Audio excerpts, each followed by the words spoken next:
సందర్భాలు కొన్ని ఉంటాయి.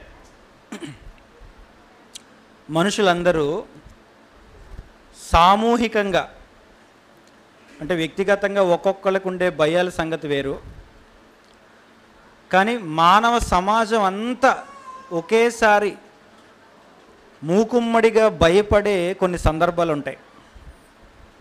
అవేంటంటే టీవీ ఛానల్లో న్యూస్ మీడియాలో ఇదిగో గ్రహశకలం ఒకటి, లేదంటే ఒక ఆస్ట్రాయిడ్ అంటారు కదా ఇంగ్లీష్లో, అలాంటిది ఒకటి చాలా పెద్ద పరిమాణంలో ఉన్నది, ఒక పెద్ద ఆస్ట్రాయిడ్ లాంటిది లేదంటే గ్రహశకలాలు లాంటివి చాలా పెద్ద పరిమాణంలో ఉన్నది మన భూమండలాన్ని లేదంటే మనం నివసిస్తున్నటువంటి ఈ భూమిని ఢీకొనబోతుంది. ఆల్రెడీ దారిలో ఉంది, తొందరలోనే ఇక అది కొన్ని రోజుల వ్యవధిలోనే అది భూమిని అత్యంత బలంగా ఢీకొనబోతుంది. అదే గనక జరిగితే ఆల్రెడీ మన శాస్త్రవేత్తలందరూ ప్రయత్నిస్తున్నారు దాన్ని దారి మళ్లించడానికి, ఏ సముద్రం వైపుగా దాన్ని మళ్లించడానికి ప్రపంచ శాస్త్రవేత్తలందరూ చాలా కష్టపడుతున్నారు. ఒకవేళ అది గనక విఫలమయ్యి, వాళ్ళ ప్రయత్నాలన్నీ విఫలమయ్యి అది గనక భూమిని గనక బలంగా తాకితే ఆ తర్వాత భూమి ఎలా ఉంది అని తెలుసుకోవడానికి కూడా మనం ఎవరు భూమి మీద ఉండము అనే వార్త టీవీ ఛానల్లో గనక వచ్చిందనుకోండి, అప్పుడు మన పరిస్థితి ఏంటి? భయపడతామా లేదా? భయపడతా లేదా? చాలా భయపడతాం. ఒక ప్రమాదకరమైన వార్త, ఒక ప్రమాదకరమైన సమాచారం, లేదంటే కొన్ని ప్రాంతాల్లో మా గోదావరి సైడు ఈ వర్షాకాలాల్లో కొన్ని ప్రమాద హెచ్చరికలు జారీ చేస్తూ ఉంటారు. గోదావరి పరివాహక ప్రాంతంలో నివసించే గ్రామాలలోని ప్రజలకి ఏమని? పైన వర్షాలు చాలా విస్తృతంగా కురిశాయి, చాలా విస్తారమైన వర్షపాతం నమోదయ్యింది కనుక గోదావరి మట్టం క్రమక్రమంగా పెరిగే ప్రమాదం ఉంది. కాబట్టి లంక గ్రామాల్లో ఉన్న ప్రజలందరూ మీ ప్రాంతాలని లేదంటే లోతట్టు ప్రాంతాల్లో ఉన్న మనుషులందరూ కూడా మరి జాగ్రత్తలు తీసుకోండి, తగినన్ని జాగ్రత్తలు తీసుకోండి. మీ పొలాల్లో కట్టినటువంటి మీ పశువులన్నిటినీ ఇంటికి తీసుకెళ్ళిపోండి. ఇలాంటి ఒక సామాన్యమైన హెచ్చరిక జారీ చేస్తారు.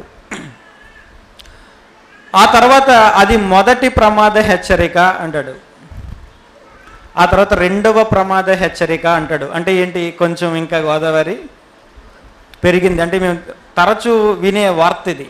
ఇక కొన్ని రోజుల తర్వాత లేదంటే కొన్ని గంటల తర్వాత మరొక హెచ్చరిక ఇస్తాడు. ఇది మూడవ ప్రమాద హెచ్చరిక. ఇక గోదావరి అత్యంత ఉధృతంగా ప్రవహిస్తుంది. ఇక సముద్ర తీర ప్రాంతాల్లో ఉన్న వాళ్ళకైతే ఇదిగో బంగాళాఖాతంలో మరి తీవ్రమైన వాయుగుండం ఉంది. మత్స్యకారులు వేటకు వెళ్ళకండి, సముద్ర తీర ప్రాంతాల్లో ఉన్న వాళ్ళందరూ తగిన జాగ్రత్తలు తీసుకోండి, పునరావాస కేంద్రాలకు అందుబాటులో ఉండండి. ఇలాంటి వార్తలు వింటుంటాం. ఈ రెండు పెద్ద చిన్నవేనేమో కానీ నేను మొదట చెప్పింది అయితే మొత్తం ప్రపంచం అంతా భయపడే ప్రమాద హెచ్చరిక. దీనికి కూడా మనం కాస్త చలించకుండా ఉంటే ఉండొచ్చు, కానీ ఇదిగో త్వరలోనే 2019లో ప్రారంభమైనటువంటి కోవిడ్-19 ఏదైతే ఉందో దానికి 100 రెట్లు ప్రమాదకరమైనటువంటి కోవిడ్-24 ప్రపంచం మీద తన పంజా విసరబోతుంది అనే వార్త మనం విన్నామనుకోండి, మొత్తం అందరి గుండెల్లో రాయిపడిపోద్ది. దేవుడా ఏదో బయటపడ్డామనుకుంటే మళ్ళీ దానికంటే భయంకరమైందట ఇది కరోనా. ఇవి ప్రపంచాన్ని హెచ్చరిక చేస్తున్నటువంటి ప్రమాద హెచ్చరికలు. దీనికి ప్రపంచం అంతా భయపడద్ది. లేదంటే ఇదిగోండి మరి ఈ ఇరాక్కిని ఇజ్రాయెల్కి మధ్య గొడవ మరింత తీవ్ర స్థాయికి చేరింది. ఈ మధ్య మరలా ఒకరినొకళ్ళు టచ్ చేసుకుంటున్నారు కదా, పలకరించుకుంటున్నారు వాళ్ళిద్దరు. వాళ్ళ పలకరింపుల్లాగా ఉండవు. సో ఇది తీవ్ర స్థాయికి చేరింది. ఇంకేమీ లేదు, ఇక మిగిలింది మూడవ ప్రపంచ యుద్ధమే అనే వార్త మనం విన్నామనుకోండి, అప్పుడు కూడా మనం చాలా భయపడతాం. ఇవన్నీ ఏంటంటే ప్రమాద హెచ్చరికలు. ఇవన్నీ ఏంటి? ప్రమాద హెచ్చరికలు. ఒక్కసారిగా కుప్పకూలిపోతాం, ఒక్కసారిగా నీరసించిపోతాం, గుండె మొత్తం నీరైపోద్ది, ఎక్కడ వాళ్ళం అక్కడ కూర్చుండిపోతాం, అంత దిగ్భ్రాంతికి గురవుతాం, నిర్ఘాంతపోతాం. ఏంట్రా బాబు ఈ పరిస్థితి అని అందరూ విషాద వదనాలు అయిపోతాయి. ఎవరి ముఖాల్లోనూ నవ్వు కనిపించదు. ఏమైపోతామో, నా బిడ్డలు ఏమైపోతారో, పరిస్థితులు ఎలా మారిపోతాయో ఏంటో, రకరకాల ఆలోచనలు నిద్ర పట్టనివ్వవు. ఇవి ప్రమాద హెచ్చరికలు. అయితే మనుషులు జారీ చేసే, లేదంటే టీవీ మీడియాలో కానీ, లేదంటే ప్రింట్ మీడియాలో కానీ ప్రచారమయ్యే, ప్రకటించబడే ఇలాంటి ప్రమాద హెచ్చరికలకు భయపడతాం మనం. మనుషులంగా సహజమే. మనుషులు చేసే ప్రమాద హెచ్చరికలకి భయపడుతున్న మనం దేవుడిచ్చే, లేదంటే దేవుడు ప్రకటించే ప్రమాద హెచ్చరికలకు మాత్రం అంత సీరియస్గా స్పందించం. అవునా కదా, చెప్పండి. శరీర సంబంధమైన, లేదంటే ఈ లోక సంబంధమైన ప్రమాద హెచ్చరికలకు చాలా సీరియస్గా స్పందిస్తాం, దానికోసం ఆలోచిస్తాం. ఆ ప్రమాదం నుండి తప్పించుకోవాలంటే ఏం చెయ్యాలి అని ప్రత్యామ్నాయ మార్గాలు అన్వేషిస్తాం. ఎలాగైనా ఈ ప్రమాదం నుండి నేను గట్టెక్కాలి అనే ఆలోచనలతో ఏదో ఒకటి చేసి ఎలాగైనా దీని నుంచి నేను తప్పించుకోవాలి, నేను రక్షించబడాలి అనే ఆలోచనలతో తనమునకలైపోతూ ఉంటుంది మానవ సమాజం. అయితే దేవుడు కూడా ఒక భయంకరమైన హెచ్చరికలు ఎప్పుడో జారీ చేశారండి. ఎప్పుడో. ఒకసారి ఆ మాట మనం చూసి ముందుకెళ్దాం. చాలా తక్కువసేపు మాట్లాడతాను. తెస్సలోనికైలకు రాసిన మొదటి పత్రిక 4వ అధ్యాయము 16వ వచనాన్ని ఒకసారి చూద్దాం ప్రియులారా. తెస్సలోనికైలకు రాసిన మొదటి పత్రిక 4వ అధ్యాయము 16వ వచనం. ఆర్భాటముతోను ప్రధాన దూత శబ్దముతోను దేవుని బోరతోను పరలోకము నుండి ప్రభువు దిగివచ్చును. చాలండి, ఇది మనకేమనిపించలేదు కదండి. చాలా కామన్గా ఉంది కదా. ఓస్ మాకు తెలియని వచనమా ఇది? ఎన్నిసార్లు చదువుకోలేదు తమ్ముడు, ఎన్నిసార్లు చదివి పడేయలేదు తమ్ముడు, ఎన్నిసార్లు రాసి పడేయలేదు తమ్ముడు. ఇది అసలు సిసలైన ప్రమాద హెచ్చరిక. చేస్తుంది ఎవరో తెలుసా? పౌలు గారు అంటే ఆల్మోస్ట్ దేవుడే. అంటే పౌలు గారు దేవుడు అనట్లే. పౌలు గారు చెప్పారంటే ఎవరు చెప్తున్నారు? పరిశుద్ధాత్మ ప్రేరణ కదా, రైట్. దేవుడు ప్రపంచానికి, మానవ సమాజానికి చెబుతున్నటువంటి, లేదంటే ప్రకటిస్తున్నటువంటి ప్రమాద హెచ్చరిక ఏంటో తెలుసా? ఆర్భాటముతోనూ ప్రధాన దూత శబ్దముతోనూ దేవుని బోరతోనూ పరలోకము నుండి ప్రభువు దిగి రాబోతున్నాడు. ఇది ప్రపంచమంతా భయపడవలసిన ప్రమాద హెచ్చరిక. దౌర్భాగ్యమైన పరిస్థితి ఏంటంటేనండి, ఇది ప్రమాద హెచ్చరికలా మనకు అనిపించదు. అదే దేవుడు చెప్పిన దెయ్యం చేసే ఒక ఆశ్చర్యకరమైన మోసం. మనకు అర్థం కానివ్వడు. మన హృదయంలో కూర్చొని ఆ దాందే ఉంది. చాలామంది బయట వాళ్ళు యేసుప్రభు రెండవ రాకడ ఫెయిల్ అయిపోయిందండి అంటున్నారు కదండి. ఫెయిల్ అయిపోయిందండి. ఇంకెక్కడ రెండవ రాకడండి, ఇదిగో త్వరగా వస్తానని వెళ్ళాడు. ఎన్ని సంవత్సరాలు అయిపోయింది వెళ్ళి? 2000 సంవత్సరాల పైనే. ఇంకెక్కడ రెండవ రాకడ మీ పిచ్చి కాకపోతే? దేవుడిచ్చిన ప్రమాద హెచ్చరిక అండి ఇది. రాబోతున్నాడు ప్రభు ప్రధాన దూత శబ్దముతో, ఆర్భాటముతో, దేవుని బోరతో. నిజంగా మరి నేను అప్పుడప్పుడు ఊహించుకుంటుంటాను, అన్నయ్యని కూడా అడుగుతుంటాను తరచు. ఏమోరా మనకు తెలియదు ఎలా ఉంటుందో నిజంగా. అసలు ప్రభు వస్తున్నప్పుడు, ప్రభు ఆకాశంలో నుండి అలా వస్తుంటే ఆయన రూపం ఎలా ఉంటుందో, ఆయన సైజ్ ఎలా ఉంటుందో, ఆయన ముఖం మనకు కనబడుతుందో కనబడదో, అసలు ముఖం ఉంటుందో లేదో, అసలు ఆ పరిస్థితి ఏంటో ఎప్పుడైనా ఊహించారా? ఎప్పుడైనా ఊహించారా? నిజం చెప్పండి, ఎప్పుడైనా ఊహించారా? ప్రభు రెండవ రాకల్లో వస్తున్నారు. ఆ వస్తున్నప్పుడు ప్రభు అసలు ఎలా ఉంటారు? గొర్రెపిల్లలా వచ్చినప్పుడు మనం చూసాం. రాయబడిన మాటలు చదివి మన దీని ఏమంటారు, మన ఇమాజినేషన్లో మనకు ఒక ఐడియా ఉంది ఆయన ఎలా వచ్చారనేది. కానీ ఇప్పుడు చాలా భయంకరుడిగా రాబోతున్నాడు ఆయన. ఆ రోజు యేసు ప్రభు ఎక్కడ పుట్టాడో వెతుక్కోవలసిన పరిస్థితి వచ్చింది. నక్షత్రం వచ్చి మరలా అడ్రస్ చెప్పాల్సిన పరిస్థితి వచ్చింది. అవునా కదా? ప్రవచనాలను బట్టి, నక్షత్రం చూపించిన మార్గ నిర్దేశాన్ని బట్టి గ్రహించారు, ఇదిగో యూదుల రాజుగా పుట్టినవాడు, ఇదిగో పలానా యోదయలోని బేత్లెహేములో పుట్టాడు అని, అక్కడ ఉన్నాడు అని.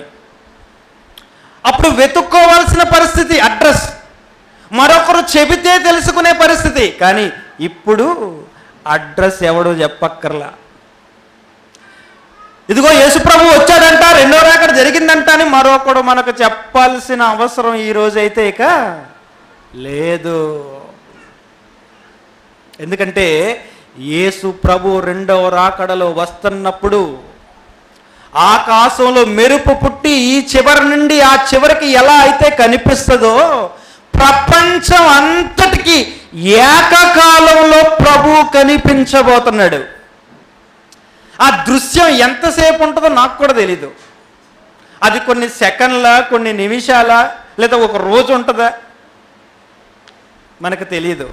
కానీ ప్రపంచం అంతా ఆ రోజు ప్రభువుని చూస్తుంది. ప్రపంచం అంతా యేసు ప్రభు వచ్చాడన్న విషయాన్ని గ్రహిస్తుంది, తెలుసుకుంటుంది. ఆయన రాబోతున్నాడండి రెండవ రాకడలో.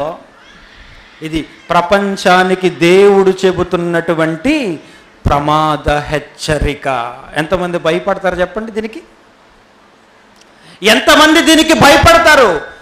అంతరిక్షంలో నుండి ఆస్ట్రాయిడ్ భూమి మీదకి వస్తుందంటే ప్రపంచ శాస్త్రవేత్తలందరూ కలిసి వాళ్ళ దగ్గరున్న సాంకేతిక పరిజ్ఞానాన్ని ఉపయోగించి దాన్ని దారి మళ్లించవచ్చు. కానీ యేసు ప్రభువుని ఎవడండి దారి మళ్లించేవాడు? ఉన్నాడా? యేసుక్రీస్తు ప్రభు వారు వస్తుంటే ఆయన్ని దారి మళ్లించే దమ్మున్న శాస్త్రవేత్త ఈ భూమి మీద ఉన్నాడా? చెప్పండి, ఉన్నాడా?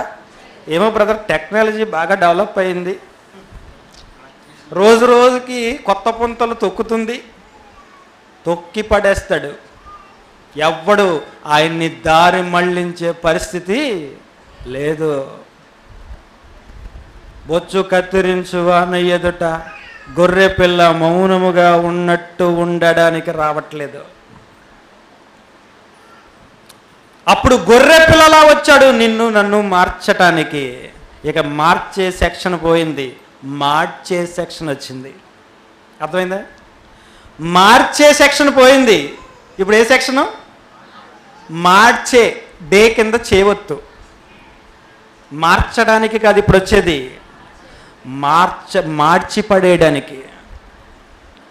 అందుకే ప్రకృతి ద్వారా కూడా దేవుడు మనకు చెప్తున్నాడండి, ఒరే చూడరా ఈ ఎండ చూడరా, ఈ ఎండకే బాబోయ్ అంటున్నావు కదరా, ఏం తట్టుకుంటారా నరకానికి వెళ్ళిపోతే, నీ వల్ల అవ్వదురా, సూర్యుడు బగబగ మండుతుంటేనే బాబోయ్ ఏంటి ఎండలు అని భయపడిపోతున్నావు కదరా, అలాంటిది నువ్వు నరకానికి వెళ్ళిపోతే నువ్వెక్కడ తట్టుకోగలవురా, ఎందుకురా నీకు తల పొగరు అని సూర్యుడు చెప్తున్నాడు. చెప్పట్లేదా? మనకు వినపడదు, మనకి ఎలాంటి వినపడవు. పొరపాటున ఎవరైనా మన గురించి ఏదో అన్నాడట, అది వినపడుద్ది మన చెవికి. ఇదిగో నీ గురించి పలానా వ్యక్తి ఇలా అన్నాడట, అంతే, ఇక వెళ్ళిపోతాడు అంతే, చేతికి ఏది దొరుకుతుంది పట్టుకుని. ఇది వినపడదు. ఆలోచించండి, ప్రమాద హెచ్చరిక. దేవుడు ప్రపంచానికి హెచ్చరిక జారీ చేశాడు, ఇదిగో ప్రభువు రాబోతున్నాడు. వస్తే ఏం జరుగుద్ది? ప్రభు వస్తే ఏం జరుగుద్ది చూద్దాం. మత్తయి సువార్త 25వ అధ్యాయము 31 చూద్దాం.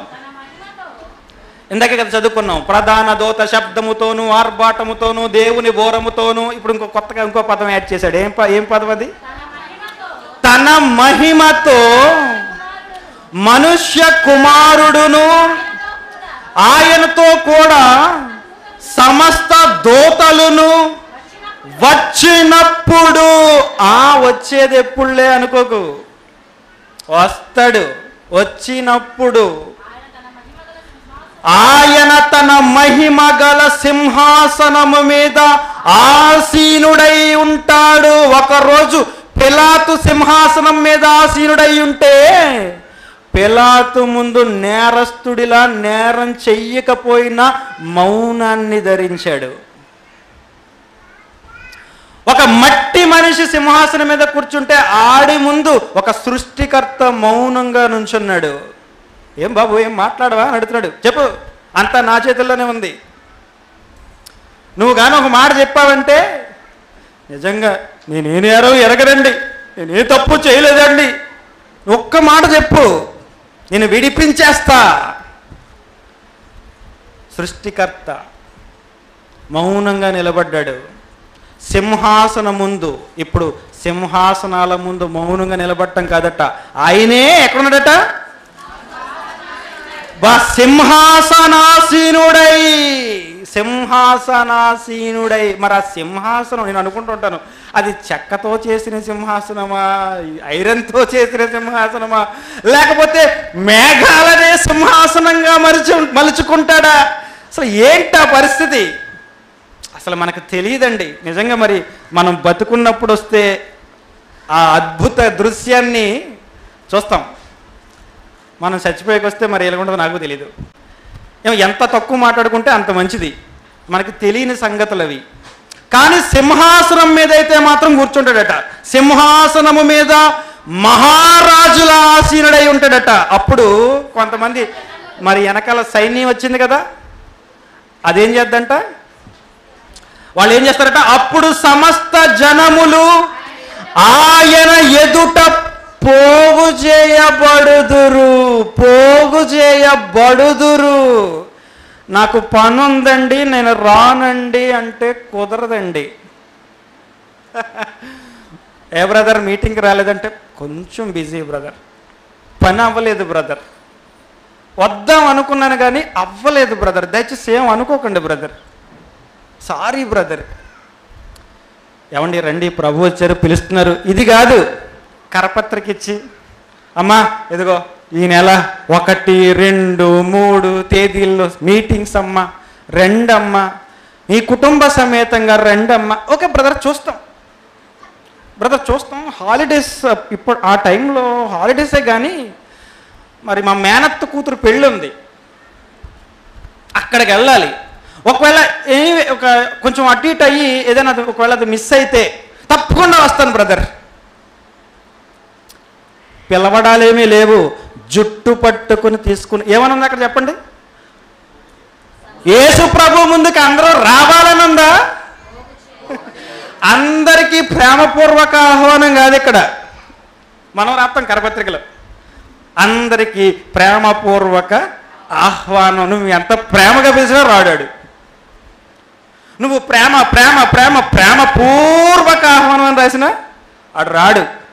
నీ ప్రేమ అవసరం లేదు అడిగి. ఇక్కడ ప్రేమపూర్వక ఆహ్వాన పత్రికలు ఏమీ లేవు, కరపత్రికలు లేవు. పోగు చేయబడతారు అంటే ఏంటి? దాని అర్థం ఏంటి? జుట్టు పట్టుకుని తెస్తారు మహారాజు ముందుకి, అంతే కదండి అక్కడ ఉంది. పోగు చేయబడతారు. నాకు కుదరదు, నాకు ఖాళీ లేదు, ఈ మాటలు అవ్వవు. నేను పెళ్ళికి వెళ్ళాలి, లేకపోతే నాకు సెలవు లేదు, ఇలాంటివి కుదరవండి. పోగు చేయబడాలి. సహించాడు సంవత్సరాలు. ఎన్ని సంవత్సరాలండి? ఏమండి యేసు ప్రభు చేసిన త్యాగం చిన్నదా? మొన్న మాట్లాడుకున్నాం. చిన్న విషయం చెప్పండి. ఆయన ప్రాణం పెట్టడం అంటే చిన్న విషయం అండి. అది మనం ఏదో నోటి మాటలతో మాట్లాడేసుకుంటాం అంతే. చనిపోయాడండి, సిలువలో ప్రాణం పెట్టాడండి, రక్తాన్ని చిందించాడండి, ముళ్ళ కిరీటం పెట్టారండి, మేకులు కొట్టించుకున్నాడండి, కొరడాలతో కొట్టారండి, ఉమ్మి వేతలు వేశారండి, పిడిగుద్దులు గుద్దారండి, అవమానించారండి, గేలు చేశారండి, అంగీ చింపారండి. మాటలతో మాట్లాడుకున్నంత చిన్నది కాదు యేసుక్రీస్తు ప్రభులు వారు చేసినటువంటి సిలువ యాగం. 2000 సంవత్సరాల నుంచి ఎదురు చూస్తున్నాడు. ఇప్పటికీ వస్తాడు ఒకరోజు. అలా వచ్చినప్పుడు మహారాజు సింహాసనం మీద కూర్చున్నప్పుడు ప్రపంచ ప్రజలందరూ ఆయన ముందుకు తేబడతారు. వస్తారు కాదు, తేబడతారు, ఈడ్చుకుని రాబడతారు. అప్పుడు ఒక చిన్న ఫిల్టరేషన్ జరుగుతుంది. అక్కడ చిన్న డివిజన్ ఏర్పడింది. అక్కడ ఏంటంటే అది మరి మనకు తెలిసిన విషయాలు చెప్పాలిగా. నువ్వు గొల్లవాడు తెలుసా? నీకు తెలుసు. గొల్లవాడు మేకలలో నుండి గొర్రెలను వేరుపరచునట్లు ఆయన వారిని వేర్పరచి లెఫ్ట్ గొర్రెలట, రైట్ గొర్రెలట, లెఫ్ట్లో మేకలట. ఎవరి గొర్రెలు మేకలు? ఎవరి మంద? మనమే మంద. మాట వినని మంద, తలపోటు మంద. నిజంగా చెప్పండి. మనం ఏదో మూడొచ్చినప్పుడు భక్తే అంతే. అప్పుడప్పుడు బలమైన ప్రసంగాలు విన్నప్పుడు అమ్మో అనుకుంటాం అంతే. ఇక ఈ జన్మకు దేవుడే అనుకుంటాం. అసలు గడప దాటంగానే దేవుడు లేదు, ఏమీ లేదు. ఆ సంత కోసం మాట్లాడుతారు. ఆ మంద వేరు చేయబడద్ది. అప్పుడు ఎడమ వైపు ఉన్న వారితో మాట్లాడుతున్నాడు. ఏమన్నాడు చూడండి. అప్పుడు రాజు. ఎవరు ఆ రాజు? ఎవరండి ఆ రాజు? కొంచెం గట్టిగా చెప్పండి. ఆ రాజు ఎవరు? యేసుక్రీస్తు ప్రభుల వారు. నువ్వు రాజువా అని అడిగాడు. అప్పుడు క్లారిటీ వచ్చేది. నువ్వు రాజువా? రాజో కాదో చూస్తాడు ఒక రోజు. ఎలాంటి రాజో చూసే రోజు ఒకటి ఉంది. ఆ రోజు అంటాడట రాజు ఏమని? 41.